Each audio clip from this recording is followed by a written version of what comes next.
Pada video kali ini, kita akan ngebahas mengenai mengapa Googlebot tidak merayapi semua halaman website teman-teman. Penasaran? Yuk, mari bahas semuanya dalam video kali ini.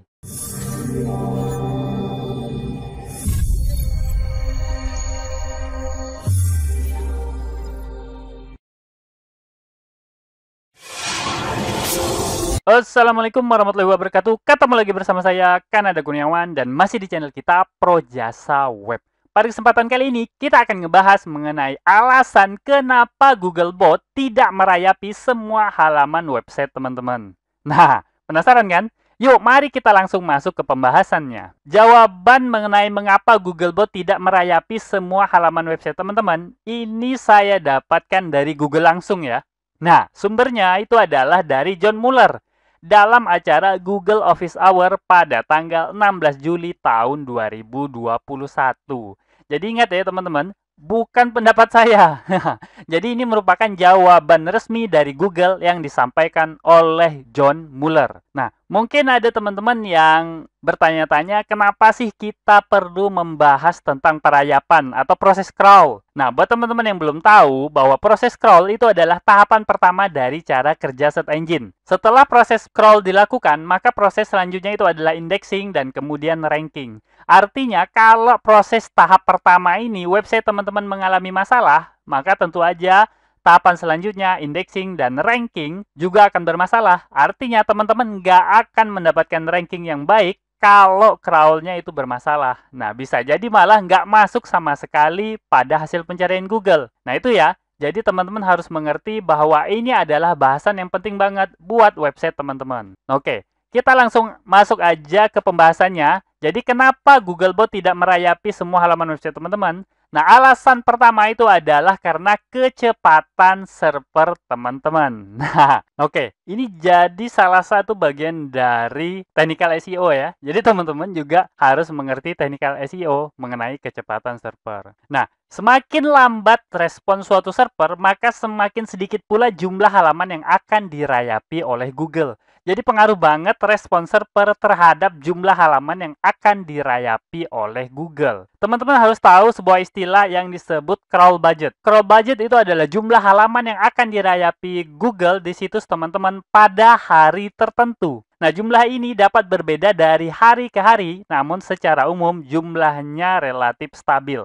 Crawl budget ini ada dalam laporan Google Search Console. Pada slide berikutnya kita akan bahas di mana teman-teman bisa melihat laporan mengenai jumlah halaman yang di-crawl ini. Nah, itu satu istilah ya, crawl budget.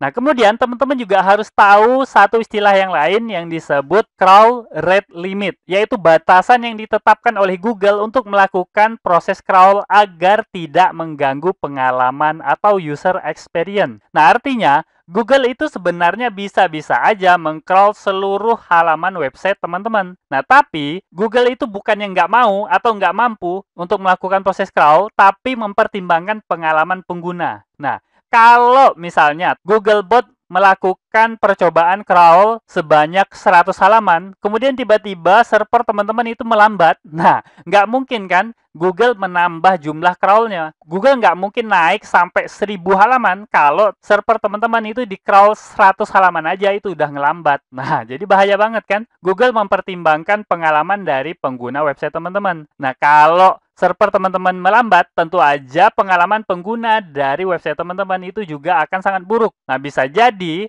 nge-load satu halaman aja gara-gara servernya lambat itu bisa beberapa detik atau bahkan sampai 10 detik. Nah, tentu aja pengunjung dari website teman-teman itu jadi nggak senang atau bahkan langsung kabur mencari website yang lain. Jadi, yang rugi itu adalah teman-teman sendiri, bisnis teman-teman gitu ya, kalau servernya lambat. Oke, itu pertimbangan pertama ya, kecepatan server yang teman-teman gunakan. Nah, masih tentang masalah kecepatan server, teman-teman harus tahu bahwa jika web server teman-teman itu merespon dengan cepat permintaan dari Googlebot, maka untuk sementara batasnya itu dinaikkan.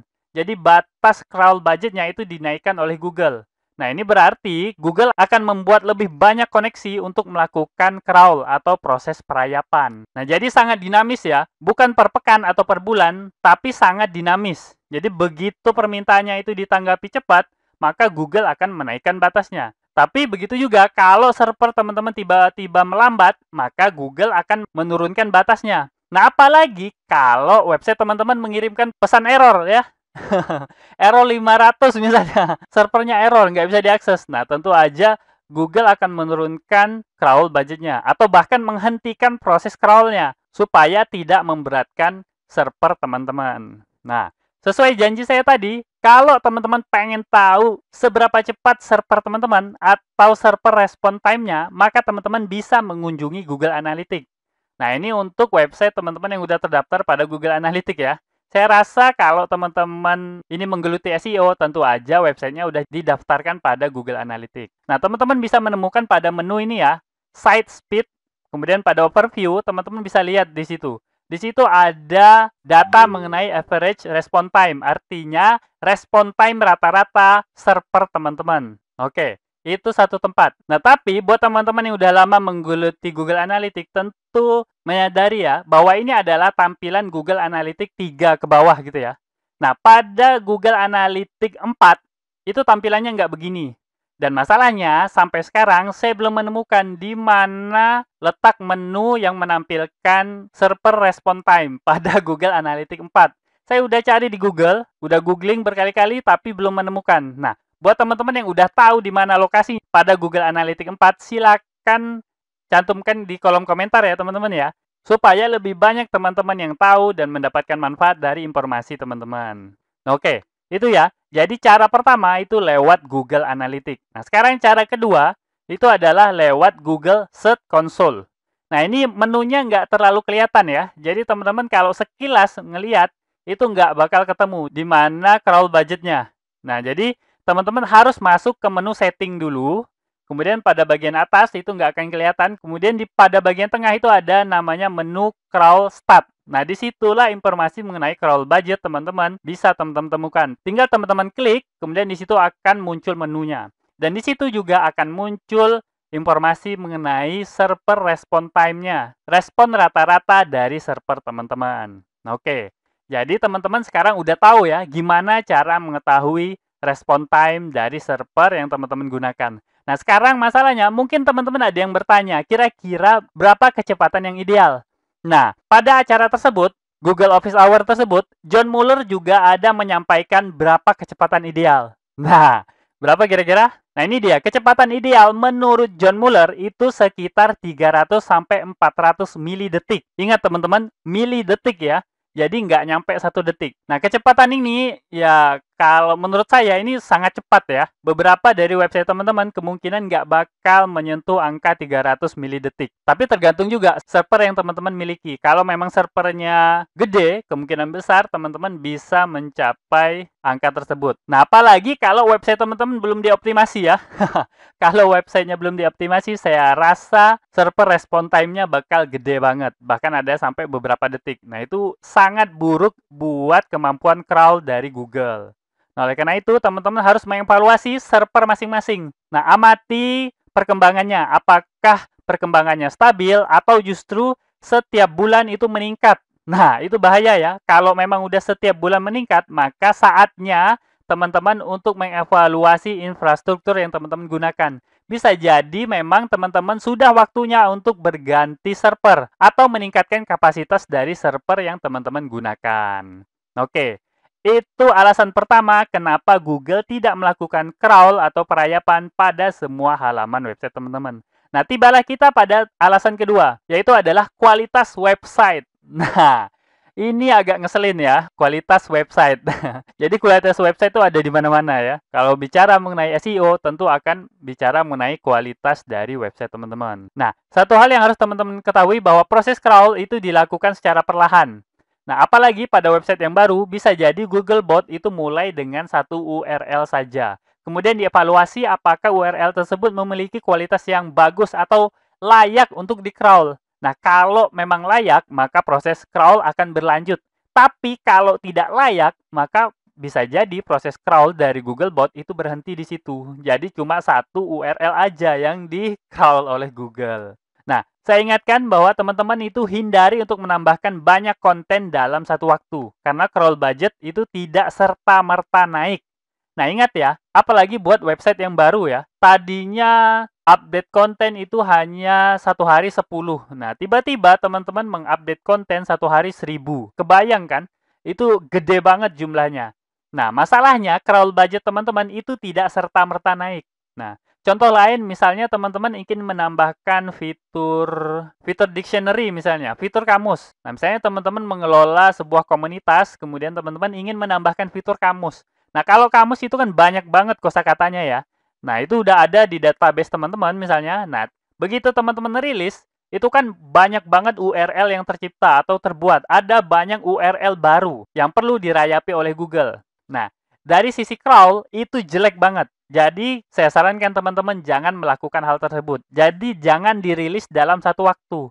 Karena apa? Kalau dirilis dalam satu waktu, sedangkan crawl budget teman-teman itu tidak naik, maka bisa jadi 1000 konten tersebut akan selesai di crawl itu mungkin setelah beberapa hari atau bahkan beberapa bulan gitu ya. Itu tergantung jumlah crawl budget yang teman-teman miliki. Nah, bahayanya lagi, misalnya kalau teman-teman masukin segitu banyak konten dalam satu waktu, bisa jadi server teman-teman itu melambat gara-gara hal tersebut. Efeknya, crawl budget teman-teman malah turun. Nah, kontennya naik secara drastis, crawl budgetnya turun, maka akan semakin lama seluruh halaman website itu dapat di-crawl oleh Google. Jika Google tidak yakin kualitas suatu website, maka proses crawl akan melambat. Maka teman-teman harus menjaga kualitas website teman-teman. Jangan sampai website teman-teman ini punya ciri-ciri yang aneh. Nah, jangan sampai website teman-teman memiliki ciri website yang berkualitas rendah. Jadi mirip dengan website spam atau mirip dengan website iklan dan lain sebagainya. Jadi harus dijaga kualitasnya. Nah, pastikan website teman-teman itu nggak terlalu banyak iklannya. Pastikan juga website teman-teman itu nggak terlalu banyak linknya misalnya. Nah, ada banyak ciri-ciri lain ya. Jadi teman-teman harus menjaga dengan baik kualitas website teman-teman. Nah, kalau aja Google menemukan ciri-ciri yang agak aneh gitu ya pada kualitas website teman-teman, maka crawl budget dari website teman-teman itu akan segera menurun. Oke, kita sampai kepada kesimpulan. Jadi kesimpulannya, perhatikan dengan baik kualitas server teman-teman. Jadi ini betul-betul mengenai technical SEO ya. Teman-teman harus ngobrol akrab dengan teman-teman developer website teman-teman ya. Jadi harus ngobrol dari hati ke hati gitu ya. Nah, perhatikan benar-benar kualitas server teman-teman dan waspadai kalau memang server itu perlu di-upgrade, teman-teman harus menyiapkan berbagai proses yang harus dilakukan. Ya, jangan sampai terlambat ya. Itu akan berdampak berat pada SEO. Nah, kemudian teman-teman juga harus memperhatikan dari kualitas website teman-teman. Nah, ini tentu aja ya, sebagai seorang SEO, tentu aja kualitas websitenya harus diperhatikan. Nah, oke. Kemudian saya ada saran ya, buat teman-teman yang ingin mendalami lebih jauh mengenai proses crawl ini, teman-teman silakan baca lebih jauh pada projasaweb.com/crawl. Di sini saya sudah menjelaskan berbagai hal mengenai crawl, dan bahkan saya juga menyertakan video yang membahas secara lengkap mengenai proses crawl. Selain itu, teman-teman juga bisa membaca lebih jauh mengenai crawl budget di projasaweb.com/crawl budget ya. Nah, di situ juga saya ada menyertakan video penjelasan mengenai crawl budget secara lebih lengkap. Nah, oke. Mungkin itu aja ya yang bisa saya sampaikan pada video kali ini. Semoga aja video kali ini dapat bermanfaat buat teman-teman. Dan saya akhiri. Assalamualaikum warahmatullahi wabarakatuh.